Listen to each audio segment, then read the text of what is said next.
মোটরে কয়েল বাঁধা শেষে মোটরে যেভাবে টেপ করা হয়, মোটরের কয়েলটি সুন্দরভাবে বেঁধে দেওয়া হয়। মোটর বাঁধার সময় কয়েল এলোমেলো থাকে, এগুলো শুধু সুন্দরভাবে গুছিয়ে বেঁধে দেওয়া হয়। আমাদের এখানে একটি লোহার হাতুড় দিয়ে কাজ করা হচ্ছে, কিন্তু এখানে লোহার হাতুড় নয়, প্লাস্টিকের হাতুড় দিয়ে কাজ করা উচিত।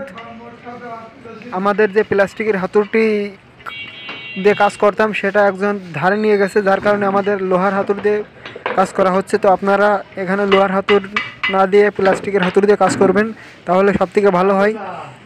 আর দুই কয়েলে মাঝ বরাবর রানিং এবং স্টার্টিংয়ের মাঝখানে ফাইবার পেপার দিবেন, যাতে দুই কয়েল কোনো প্রকার শর্ট না হয়।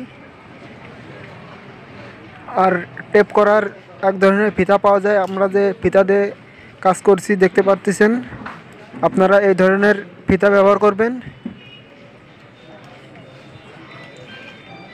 আর কয়েলটা যেন একটার উপর আরেকটা না উঠে যায় সুন্দরভাবে, সেটা খেয়াল রাখতে হবে। দেখতে পাচ্ছেন কাঠ দিয়ে গুতিয়ে গুতিয়ে সুন্দরভাবে মোটরটি টেপ করা হচ্ছে। তো আগের 2-3 পার্ট দেওয়া হয়েছিল এই ভিডিওর, একটাতে কয়েল উঠানো, আর একটাই কয়েল ঢোকানো এবং আরেকটা কয়েল কানেকশন। এর পরবর্তীতে আরও ভিডিও আসবে। নতুন নতুন ভিডিও পেতে পেজটিতে চোখ রাখুন।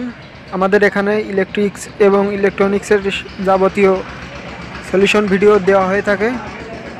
আর আপনার যদি কোনো প্রকার কোনো সমস্যা বা কোনো প্রকার হেল্পের প্রয়োজন হয়, আমাদের কাছে SMS করতে পারেন। আশা করি আপনাদের সমস্যার সমাধান দেওয়া হবে।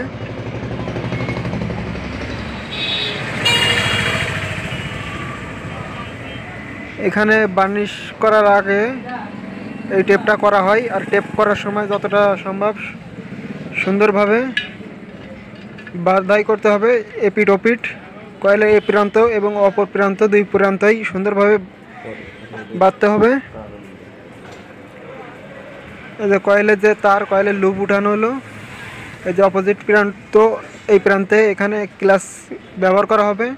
ক্লাচ এবং ডবল যে ক্যাপাসিটর থাকে রানিং স্টার্টিং, দুইটাই এখানে সেটিং করা হবে। এই সাইডও টেপ করা শেষ। আমরা যেভাবে টেপ করলাম আপনারা এভাবে টেপ করবেন, তাহলে কাজটা সুন্দর হবে। দেখুন কত সুন্দর দেখাচ্ছে, একদম অরিজিনাল কয়েলের মতো দেখাচ্ছে। আপনারা এভাবে করবেন। Coil উঠানোটাই main. কয়েল যদি সুন্দরভাবে উঠানো হয় তাহলে দেখতেও সুন্দর লাগে। কয়েল ঢোকানোর পরে ছোটো বড় হয় না। আপনারা একটা মাপ দিয়ে নেবেন, কয়েলের মাপ দিয়ে নিয়ে সুন্দরভাবে কাজ করবেন, তাহলে কোনো সমস্যা হবে না। এরকম সুন্দরভাবে কাজ করতে পারবেন। ধন্যবাদ।